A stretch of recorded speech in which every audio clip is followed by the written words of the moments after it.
What's up, family? Today we need to talk about a warning message that is coming directly from the FBI. And this is not the first time that he has warned us. It is multiple times, and I want to share it with you today because you need to know how you can prepare for it right now. And will you survive? Do you guys think that you can survive an attack in what the FBI is telling us right now? Take a look at this right here, where the FBI is saying that Chinese hackers are preparing, they are still preparing to attack on the U.S. infrastructure. We are talking about the power grid. We are talking about the electrical grid. We are talking about the gas grid, which means that you can't go to work or fill up your car. We are talking about everything, guys. This could affect entirely your entire life in the way that you operate. And this could pretty much shut down the United States. It could potentially shut down the internet as well. And you guys already know, what can you do without the internet? You can't watch any TikTok videos. You guys know what I'm talking about. But anyways, you can see right here in this article, it says that the FBI is saying again that Chinese hackers are preparing to attack the U.S. infrastructure. This happened earlier this week, yesterday, in which Chinese government linked hackers have burrowed into the United States critical infrastructure and are waiting for just the right moment to deal a devastating blow to the United States. Now, this is a direct message coming from the FBI Director Christopher Wray. But anyways, this is an ongoing Chinese hacking campaign known as Volt Typhoon and has successfully gained access to numerous American companies in telecommunications, energy, water, and other critical sectors, with 23 pipeline operators targeted, according to the FBI. Now, China is developing the ability to physically wreak havoc on our critical infrastructure at a time of its choosing, whenever they choose to push the button. And this is directly coming from the FBI director. He made this statement at the 2024 Vanderbilt Summit on Modern Conflict and Emerging Threats. He said that its plan is to land low blows against civilian infrastructure to try to induce panic on the United States, panic on the American people, panic on the entire world, because we all know what is operated, all because of what's going on in the United States. And the director said that it was difficult to determine the intent of this cyber pre-positioning, which was aligned with China's broader intent to deter the United States from defending Taiwan. We all know that the United States has multiple times stated that they will help Taiwan defend an attack by Chinese government, in which the Chinese want to take over Taiwan, but Taiwan produces majority of the Intel chips, or the computer chips that get shipped to the United States. So they are a huge partner in this particular relationship, and China wants to take over them, but the United States said that they won't do it over their dead body.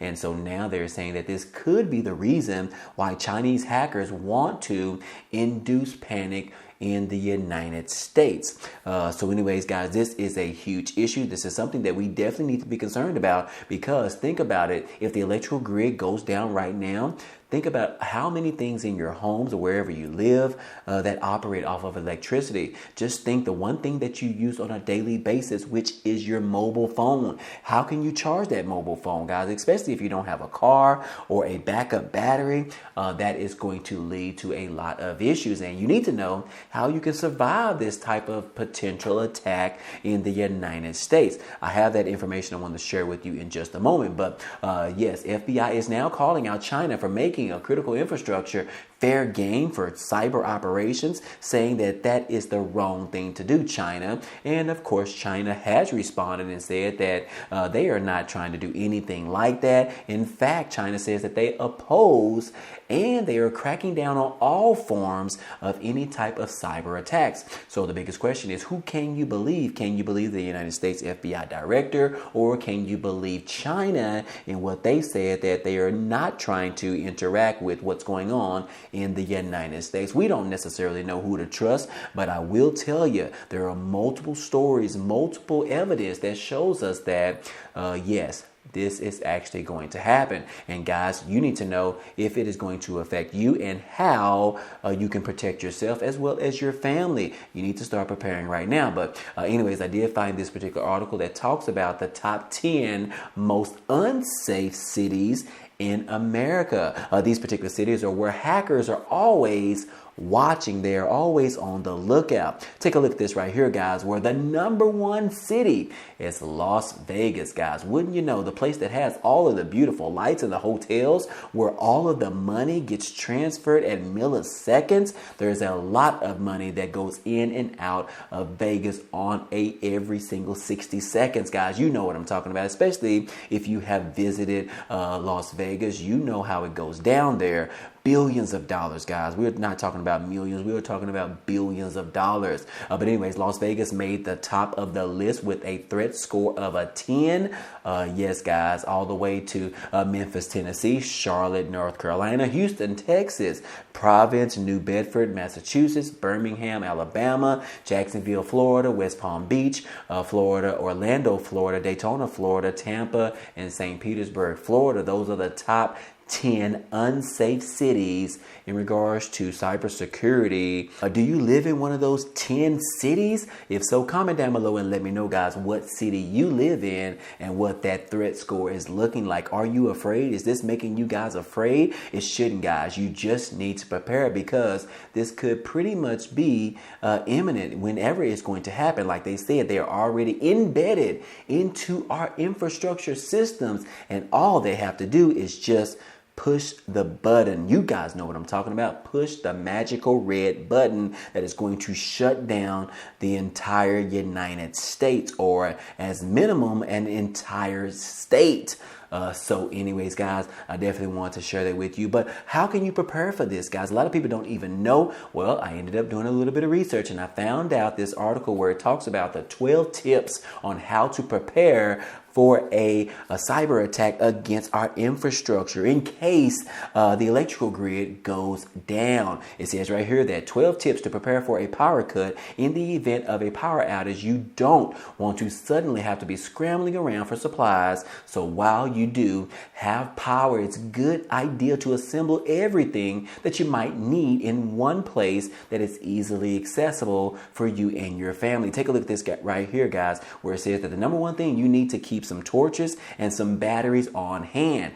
Guys, you already know a lot of people depend on flashlights. Well, you know, those flashlights don't necessarily last a long time, but I have a suggestion for you guys. I will include a link down below. It's going to be the top link in the description. This is a flashlight that I ordered, and this flashlight is amazing. However, it doesn't take that you can replace the batteries, but you can charge the batteries, guys. And these batteries in this flashlight, they last for days, guys. You definitely need to check it out. It is a little bit pricey. It's around $20 to $25, but this is an amazing flashlight, guys. And just a little side note, you can take this flashlight and you can shine it 6 to 8 houses down the street, and it can light up that house. That is how amazing this flashlight is, guys. So definitely check that link out down below. But anyways, guys, the second thing that you want to do is make sure that your mobile phones are charged, and you have some other equipment that can potentially charge your device as well. Myself, I have a Chevy truck, which means that I can plug it into the cigarette lighter in my garage and charge my phone. So that is a backup. I also have a little handheld backup battery that I can use to charge my phone as well as charge my flashlight. So anyways, that is one thing. Also, guys, during an attack, you need to be able to protect your food in your fridge or your freezer. So again, plan on that in regards to, let's say the power grid is shut down for 48 hours or so. Can you survive? Do you have enough food in your refrigerator? How long will that food last, guys? Those questions are very important, especially if you have young children that rely on formula or milk. So you definitely want to keep some of that dry formula in the storage bin just in case. The number 4 thing is have some food and drinks available that doesn't require electricity to heat it up or either to prepare for it. Me, myself, I am a huge snacker. I have a ton of snack foods.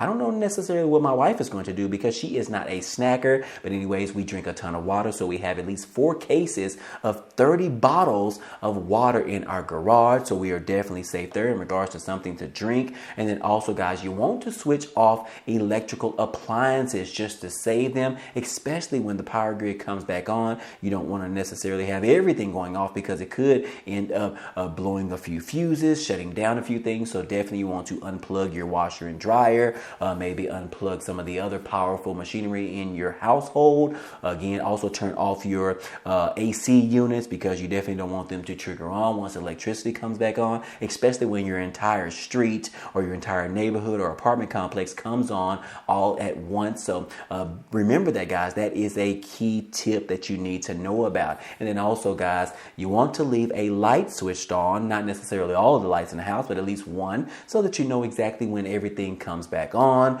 Also, guys, hot water for drinks or heat. Don't necessarily know that you need that depending on what time frame this happens. If it happens in the winter or the summertime, yes, both of those times can be very devastating, especially if it is the winter, because people cannot survive. So anyways, you need to be mindful of that. And then also, guys, if you do use a computer like I do on a daily basis, make sure that you are consistently saving your work. And also, guys, go ahead and change it to auto save. That will save you a lot of time and you don't necessarily have to worry about things. But anyways, guys, and then also, guys, make sure that you keep your vehicle filled up at least halfway, guys. Don't necessarily drive your vehicle home on exactly E, where you only have enough to get to the gas station, because if there is an outage of the power grid, you probably won't make it to the gas station. And then if you do make it to the gas station, you probably won't be able to make any pump of gas in your car during this particular power grid outage. So anyways, the 11th thing on the list is make sure essential medical equipment has a backup battery. Depending on our older people, such as our seniors, Social Security recipients, you definitely want to make sure that you have a way to power your oxygen tank just in case of an outage. So anyways, guys, something to think about. You know, we definitely need to be proactive versus reactive in case something like this actually happens in the United States. And then again, if you need additional assistance or extra support, make sure that you sign up for different types of priority services in your neighborhood. Make sure that you know your emergency number to call and your non-emergency number to call. Go ahead and put those in your cell phone right now. In the contacts, you have unlimited data that you can save that information to. You definitely don't want to wait till something like this happens and then you have to look out there for the information. Don't expect Google to be working still, guys. Don't expect your Alexa to still be working to give you this information. Go ahead and use the time right now to get that information, plug it in your phone so that you have it in case you ever need it, guys. So those are 12 tips that you need to be mindful of in case there is a national cyber attack on our electrical grid and everything shuts down. How long will you survive? Do you have enough food for you and your family? Not just you, guys. Make sure you keep a case of water in your house, 32 bottles of water. That will definitely be helpful during this particular time, because let's face it, guys, Starbucks will not be open as well. The hospitals will probably be running on generators, but how long can they survive? That is the biggest question. But anyways, guys, I hope that information was helpful to you. But please, guys, please be proactive in regards to this and preparing for a potential electrical grid shutdown. Because, like I said, they have already confirmed that Chinese hackers are already embedded into our system, and they are just waiting very patiently. Which sounds kind of weird, because you would think that if you already know that they're in the system, can't you just boot them out, or can't you just change everything and kick them out from that direction? But it doesn't work like that, guys. So anyways, guys, if you have any questions, please feel free to comment them down below. Also, if you haven't already, please hit that like button. It really helps out this channel. And then last but not least, guys, I do want to go ahead and let you know what happened last night, guys, about 12 hours or so. Well, Israel decided to do a retaliation attack on Iran, and they shot some missiles and ended up hitting a few areas. But anyways, yes, Israel has attacked Iran. But anyways, earlier this week, Iran ended up threatening to target Israel, their nuke facilities, because of this issue between the two. And they didn't necessarily do anything. But of course, last night, like I said, Israel ended up sending some missiles and hit some specific sites in Iran where there was a few explosions that were heard across the area. And multiple news stations have reported on this. The stock market has pretty much tanked about 500 100 points. And we did find a little bit of good information that these were not necessarily important areas or important sites, but it does show that Israel has direct contact in Iran, and we'll just have to see how this all plays out. It says right here that Israel conducted a strike on Iran, according to some senior U.S. officials. And like I said, the stock market has pretty much taken a dump overnight, and we'll just have to see how all this plays out. Again, this could be just a little bit of a warning message, not necessarily to cause much damage, but anyways, there was a large explosions in the Iran area. It was confirmed. We'll just have to see what all of this stems from. Will they go to war, and will the United States back up Israel as well? President Biden had already told Israel that we will not support a retaliation attack against Iran, and so they were already known that information, and they still issued an attack on Iran. So anyways, guys, I will keep you guys posted as usual, but like I said as previously, if you haven't already, please take the time to subscribe to this channel. I would appreciate it. It really helps us grow on YouTube. And outside of all of that, I hope all this information in this video was helpful to you today.